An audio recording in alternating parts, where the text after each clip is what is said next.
début de semaine à toutes et à tous, mesdames et messieurs. Merci de faire confiance au journal de la ville et tout de suite le sommaire. Rentrée judiciaire à la Cour de cassation, c'est lundi 16 octobre 2023 comme prévu par la loi, en présence du président de la République Félix-Antoine Tshisekedi Tshilombo dans la salle des congrès du Palais du Peuple. Une rentrée qui marque la reprise normale des activités dans les juridictions avec des procédures ordinaires. Crise à l'Assemblée provinciale de Kinshasa, toutes les activités et toute initiative des convocations de la plénière sont suspendues jusqu'à nouvel ordre. Décision prise ce lundi 16 octobre par le vice-premier ministre, ministre de l'Intérieur et Sécurité, Maître Peter Kazadi. Les chefs coutumiers de la ville-province de Kinshasa sont désormais identifiés. Une carte d'identité sécurisée leur a été remise ce lundi 16 octobre 2023 par le gouvernement provincial à travers le ministère des Affaires coutumières. C'est tout pour les sommaires. Mesdames et messieurs, encore une fois, bienvenue dans ce journal.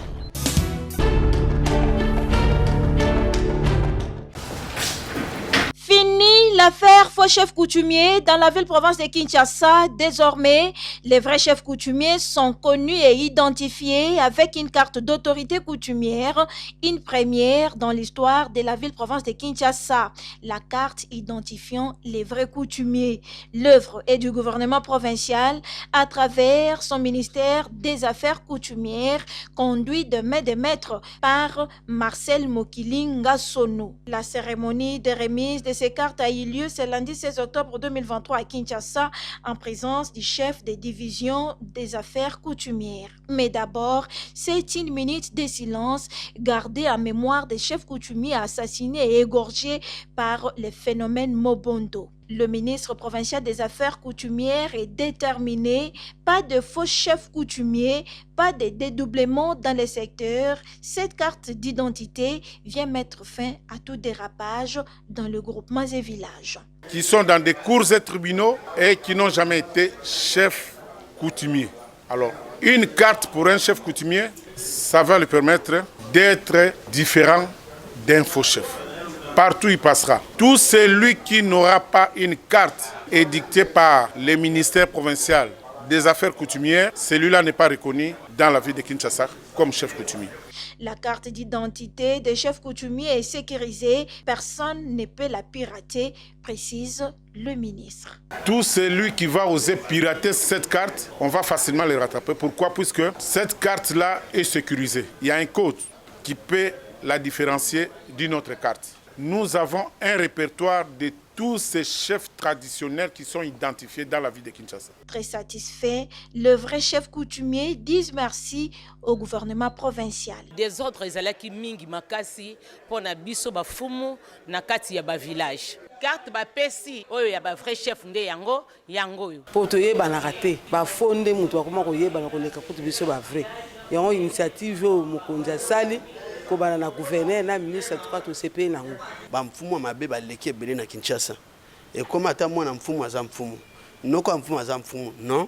Donc eloko yonde epesi biso penza makasi. Il faut les reconnaître que depuis son arrivée à la tête du ministère des Affaires coutumières, Marcel Mokilinga Sono n'a jamais cessé d'innover. La remise de cette carte au chef coutumier vient s'ajouter à tant d'autres œuvres déjà réalisées pour que les secteurs coutumiers soient modernes et développés. Ok, c'est bon.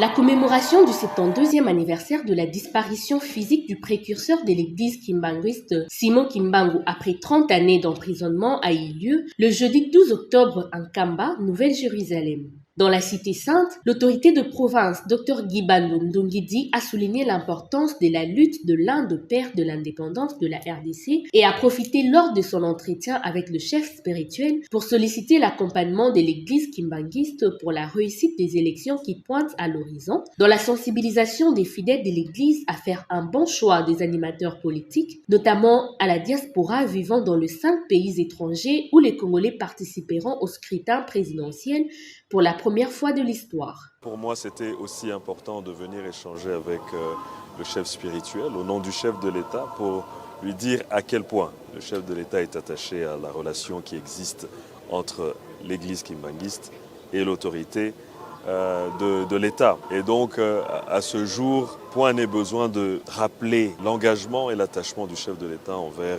toute la grande communauté. C'est un secret de polichinelle de venir dire ici qu'il serait de bonne loi de demander à l'ensemble de la communauté kimbanguiste de soutenir le chef de l'État et de l'accompagner dans la mission qu'il a fait de transformer le pays et de mettre le pays vers le développement. C'est ici pour moi l'occasion, encore une fois, de rappeler l'importance de la diaspora kimbanguiste à l'extérieur du pays et donc les inviter également à s'impliquer dans ce processus électoral. Ces doubles événements revêt d'une grande importance pour le fidèle de l'église kimbanguiste en particulier et le pays tout entier. Plusieurs invités de marque ont pris part à cette célébration, notamment les directeurs de cabinet adjoints en charge de questions économiques et financières, représentants du chef de l'État congolais, les représentants du président d'Angola, la reine du royaume d'Hawaï, l'ambassadeur de l'Union africaine, la représentante de l'ambassadeur du royaume de Belgique, les députés nationaux et provinciaux du Congo central, le ministre provincial du Congo central et ceux du Congo, ainsi que le membre du Conseil de sécurité de la province du Congo central. Ici est de rappeler que la date du 12 octobre est aussi celle de la naissance du représentant légal actuel et chef spirituel de l'église kimbanguiste Papa Simon Kimbangu Kiangani, petit-fils du prophète, né miraculeusement à la même date et même heure des...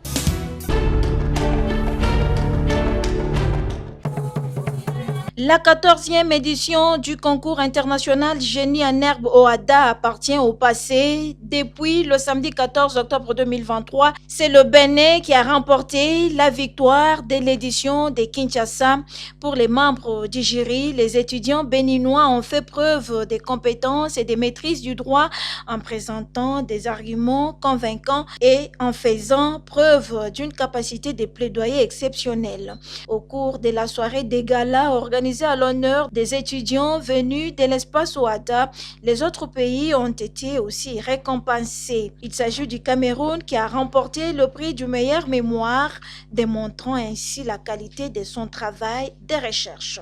Au nom de la ministre d'État et présidente du Conseil des ministres de l'OADA, la directrice des cabinets, Maître Pélagé Beka Moujangi, a déclaré que cette compétition était une belle aventure académique et d'émulation pour la jeunesse estudiantine africaine. À toutes les équipes qui ont donné le meilleur d'elles-mêmes, sous nos yeux, je voudrais dire bravo pour votre combativité et votre persévérance. À chaque étape de vos plaidoiries de la phase éliminatoire, j'ai été informé de vos performances et j'en ai été fier, avec une attention particulière pour les demi-finalistes et les finalistes. Mon regard se tourne spécialement vers l'équipe du Mali qui est sortie deuxième de ce concours, donc vice-champion. Comme je le rappelais le 9 octobre, lors de la séance inaugurale dans la salle des conférences du ministère des Affaires étrangères, il y a beaucoup d'appelés, mais peu d'élus. L'élu de cette année est l'équipe du Bénin, qui mérite nos sincères applaudissements. Le Bénin compte dans ses rangs l'étudiant qui a été plébiscité meilleur plaideur de la finale.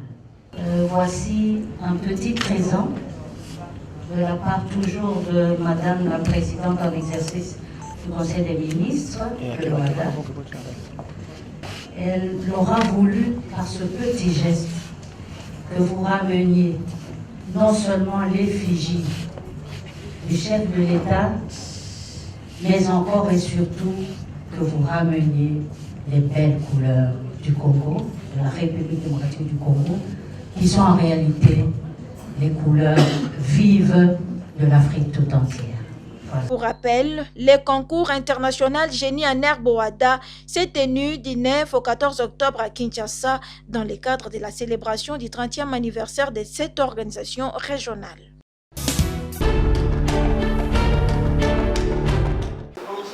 Fatigué de voir les choses être tirées en longueur et par souci de s'enquérir de l'évolution de la situation, une délégation des inspecteurs et syndicalistes de l'enseignement primaire, secondaire et technique s'est déplacée pour s'entretenir avec le député national Willy Bolio autour de son initiative de contrôle parlementaire contre le ministre de ce sous-secteur. Nous sommes venus voir l'honorable Bolio parce qu'il a interpellé monsieur le ministre de l'EPST, mais jusqu'à présent, nous n'avons pas d'écho.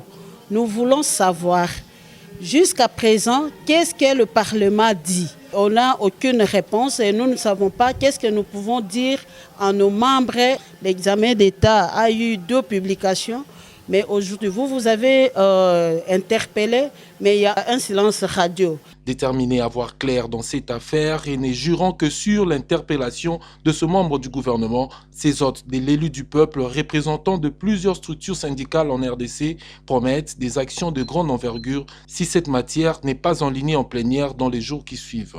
Nous allons recourir aux mécanismes légaux.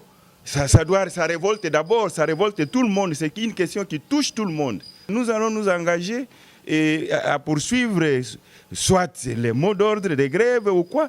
Il appartiendra à l'Assemblée plénière qui sera tenue essentiellement par les enseignants de déterminer, d'orienter ce que nous allons lever comme option ensemble avec les enseignants. De son côté, le député national Willy Bolio, auteur de l'interpellation contre le ministre de l'EPST, fustige ce qu'il qualifie de protectionnalisme du bureau de l'Assemblée nationale, à qui il accorde 48 heures pour aligner ce débat. J'ai répondu aux syndicalistes. Le problème est qu'il y a un protectionnisme du bureau de l'Assemblée nationale.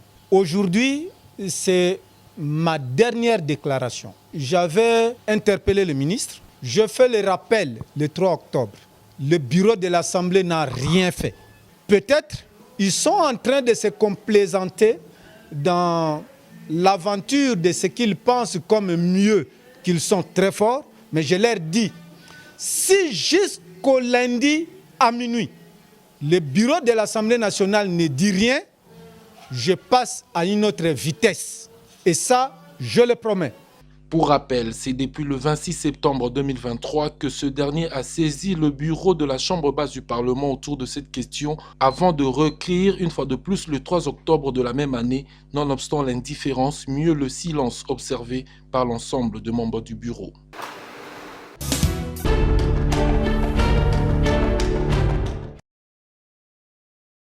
Kinshasa, capitale de la République démocratique du Congo, connaît d'énormes perturbations en desserte de l'électricité.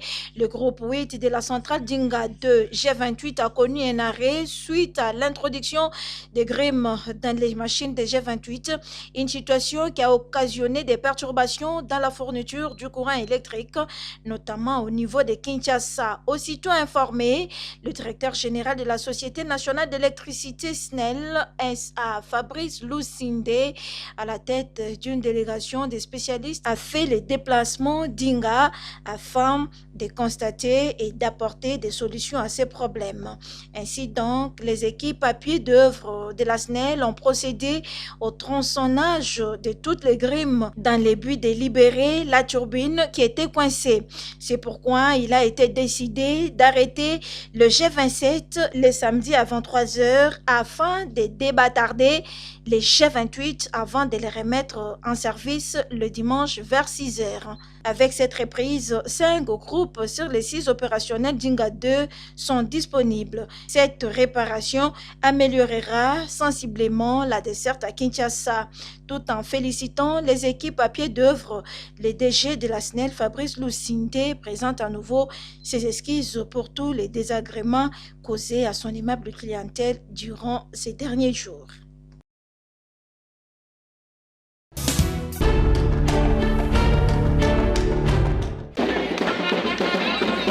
La forte équipe qui fait parler d'elle, dont le Parti du Peuple pour la Paix et les Progrès P4, composé de Gaylor Bongwalanga, Hervé Kachinga et Marlene Benzalandou, était sur terrain ce week-end dans la commune d'Ngaliema. Après la descente du candidat conseiller communal Gaylor Bongwalanga à Manenga, c'était le tour d'un autre candidat de fouler ses pieds dans les quartiers qui se localaient, toujours en Ngaliema. Il s'agit bel et bien de Hervé Kachinga Etienne. Accompagnés par ses camarades du parti et quelques invités, ils ont débuté leur activité par un carnaval avec fanfare à l'arrêt Bel-Air en passant par la cité des anciens combattants pour chuter à son fief de Kisolo-Kele. Prenant la parole, Marlene Benza a conscientisé les femmes sur leur avenir tout en les appelant à la vigilance pendant cette période des échéances électorales et a annoncé sa candidature comme conseiller communal de Ngaliema.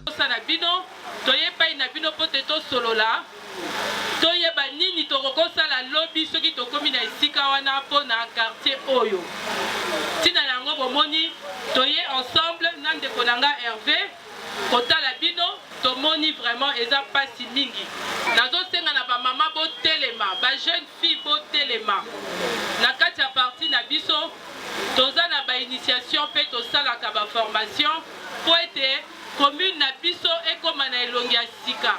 Hervé Kachinga, membre du P4, parti cher à Maître Landou Mandundu, est revenu sur la quintessence de cette descente. Batata, mama, bandeko baza kolelaka likambo moko. Likambo ngo eza nini? Tala na bolingo ya Maître Landou. Na bilamba pembe tulati. Tobebi likolo nini? Kalate toza kokende maponami. Oyebi déjà que Maître Landou aza candidat na biso ya district ya Lukunga pe na komi ya Ngaliema aza candidat député provincial. Donc, à vous représenter Bisso valablement dans l'Assemblée nationale. On prépare également à cette activité Manix Ilunga et Cordon Dombi de la tribune du peuple Maleka.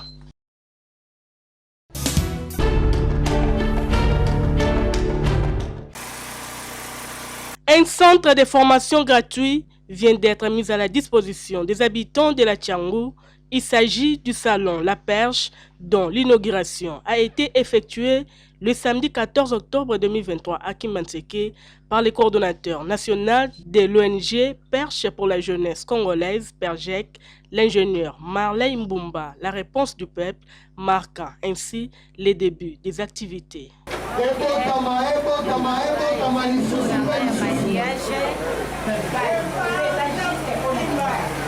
Une initiative de l'ONG PERJEC qui vise à contribuer à la réduction de la délinquance juvénile à Tchango. A martelé le leader incontournable de ces districts et candidat à la députation nationale, l'ingénieur Marley Mbumba.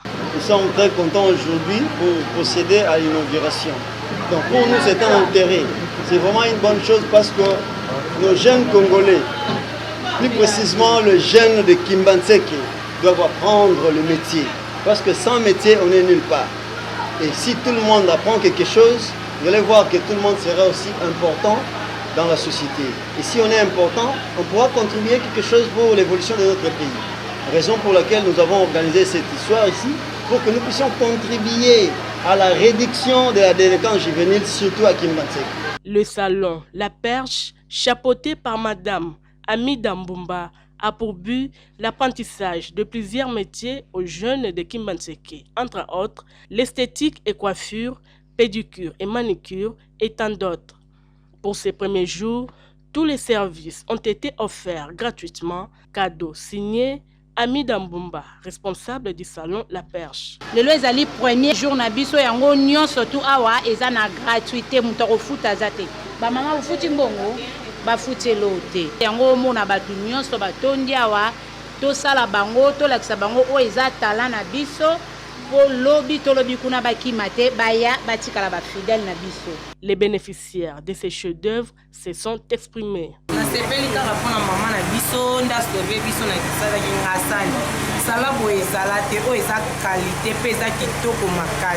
Le salon La Perche est situé 6 avenue Ngambali, numéro 31 dans la commune de Kimbanseke.